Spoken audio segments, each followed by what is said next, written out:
Hello বন্ধুরা, সবাইকে আসসালামু আলাইকুম। আশা করি সবাই ভালো আছেন।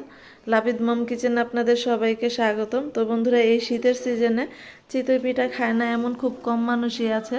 তো আজকে আমি চিতই পিঠার রেসিপি করে দেখাবো লাবিদ মম কিচেনে। তো চলুন রেসিপিটি শুরু করা যাক। দেখতেই পাচ্ছেন আমার পিঠাগুলো কতটা সুন্দর হয়েছে। তো বন্ধুরা, এই যে দেখতেই পাচ্ছ আমি এখানে চাল নিয়ে নিয়েছি। আমি এখানে কিছু পোলাওর চাল নিয়েছি, আর পোলাওর চালের খুদ নিয়েছি, আর হচ্ছে কিছু সিদ্ধ চাল নিয়েছি, মিক্সড করে নিয়েছি। মোট কথা ঘরোয়াভাবে যেভাবে করা যায় আমি সেভাবেই চিতই পিঠাটা বানাবো আজকে। তো এটা চালগুলো আমি প্রথমে ভিজিয়ে রাখবো, ভিজিয়ে তারপর ব্লেন্ডারে ব্লেন্ড করব। তো ভিজিয়ে রাখবো প্রায় 4-5 ঘন্টার মতো। ভালো করে ভিজলে তাহলে চিতই পিঠাটা খুব সুন্দর হবে। তো চলুন চালগুলো ভিজিয়ে রাখি, দেখা হচ্ছে 4-5 ঘন্টা পর। তো বন্ধুরা, যে দেখতেই পাচ্ছ চালগুলো ভিজিয়ে রেখেছিলাম, ফুলে কতটা বড় হয়ে গেছে। তো আমি এখানে কিছুটা সিদ্ধ চাল দিয়েছি, আর কিছুটা এখানে যে যেই পোলাও চালের যে খুদ আছে সেই খুদ দিয়েছি। তো আবার এখানে কিছু পোলাওর চালও দিয়েছি, মানে মিক্সড করা আর কি, ঘরে যা যা ছিল সবই দিয়েছি।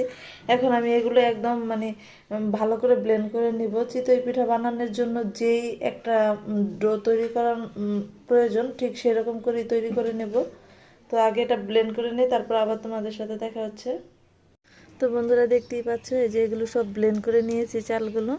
আর ঘনত্বটা দেখে নাও, এটার ঘনত্বটা কেমন হয়েছে। ঠিক চিতই পিঠার জন্য এরকমই ঘন করতে হবে। বেশি পাতলা হলে তাহলে পিঠাটা ভালো হবে না, একদম লেতলেতে হয়ে যাবে।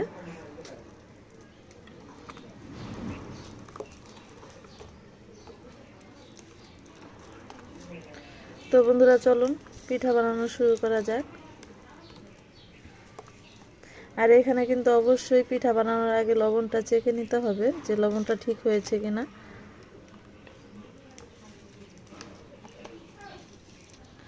তো বন্ধুরা, দেখতেই পাচ্ছ মাটির চুলায় আগুন জ্বালিয়ে দিয়েছি। আর এখানে যে লোহার একটা ছাঁচের মতো আছে, যে চিতই পিঠার যে ছাঁচগুলো পাওয়া যায় সেগুলো ভালো করে গরম করে নিয়েছি। তো ইচ্ছে করলে আপনারা লোহার যে ছোট কড়াই থাকে সেগুলো তো বানাতে পারেন, পিঠা খুব ভালো হবে। বা অনেক সময় দইয়ের যে কড়াই আছে সেই কড়াইতে ইচ্ছে করলে বানাতে পারেন।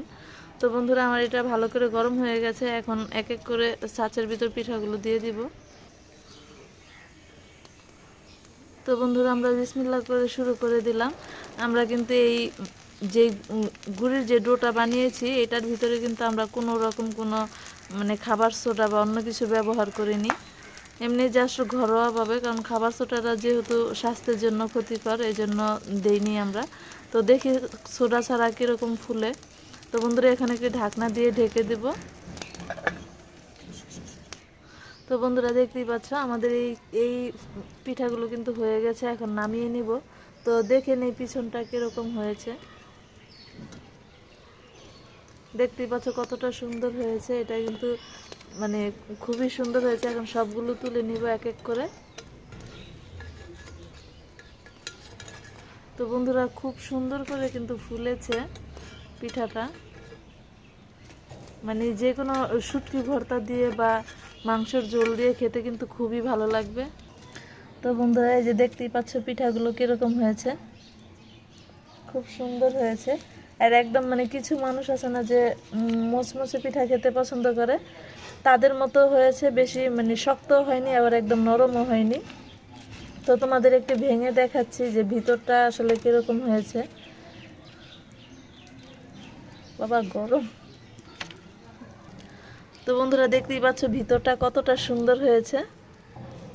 মানে এক ফোঁটাও কাঁচা নেই। আমরা ভেবেছিলাম হয়তো কাঁচা থাকতে পারে, কিন্তু খুব সুন্দর হয়েছে, দেখেও খুব ভালো লাগছে।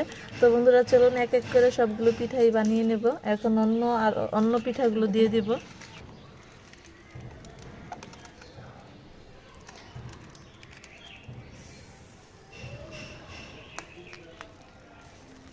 আসলে এইভাবে মাটির চুলায় মানে পিঠা বানাতে খুব ভালোই লাগে, আর পিঠা সুন্দর হয়। আর এই শীতের দিনে আজকে তো খুবই ঠান্ডা পড়েছে, এই জন্য ভাবলাম যে পিঠা বানাই। পিঠা বানালে শুটকি ভর্তা দিয়ে খাওয়া যাবে। তো তোমরা কে কে চিতই পিঠা খেতে পছন্দ করো অবশ্যই কমেন্টস বক্সে জানাবে। আর আমার ভিডিওটি ভালো লেগে থাকলে সবাই লাইক কমেন্ট শেয়ার করবে, সাবস্ক্রাইব করবে। তো বন্ধুরা এখন ঢাকনা দিয়ে ঢেকে দিলাম। তো পিঠা হওয়া পর্যন্ত আবার অপেক্ষা করো।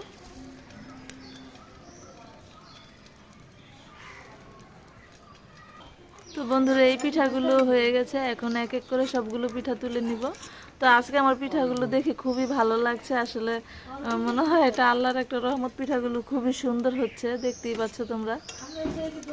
মানে অন্য সময় অনেক সময় পিঠা নষ্ট হয়ে যায় বানাতে গেলে, বা হতে চায় না, কাঁচা হয়, কিন্তু আজকে আল্লাহর রহমতে কোনো সমস্যা হয়নি।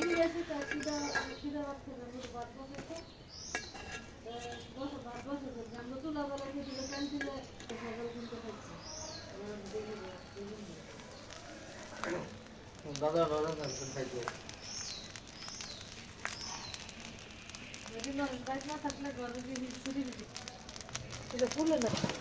রাইতে যাইতেছি রাস্তা আবার আই না বাইকে না ভিডিও তো রিসেপ্টটা দিয়ে তারপরে গেছে।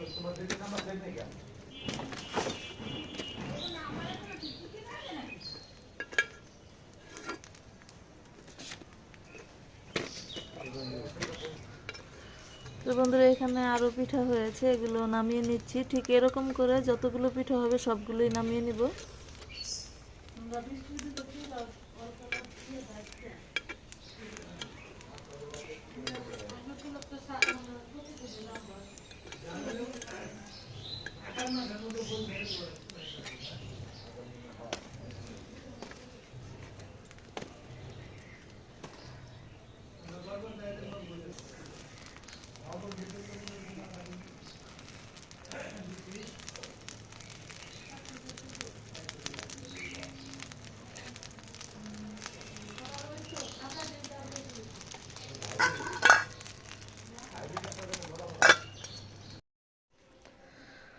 তো বন্ধুরা এই যে দেখতেই পাচ্ছ সবগুলো পিঠা বানানো হয়ে গেছে, আর এই ফাঁকে শুটকি ভর্তাটাও বানিয়ে নিয়েছি। তো আমার এই চিতই পিঠার ভিডিওটা কেমন লাগলো অবশ্যই সবাই কমেন্টস বক্সে জানাবেন, আর ভালো লেগে থাকলে সবাই লাইক কমেন্ট শেয়ার করবেন, সাবস্ক্রাইব করবেন এবং বেল আইকনে ক্লিক করবেন। তো বন্ধুরা দেখতেই পাচ্ছ পিঠাগুলো কিন্তু খুব সুন্দর করে কিন্তু ফুলেছে আর একদম নরম হয়েছে সবগুলো পিঠাই। তো বন্ধুরা আজকে এই পর্যন্তই। ভিডিওটি দেখার জন্য তোমাদের সবাইকে ধন্যবাদ। আসসালামু আলাইকুম, আল্লাহ হাফেজ।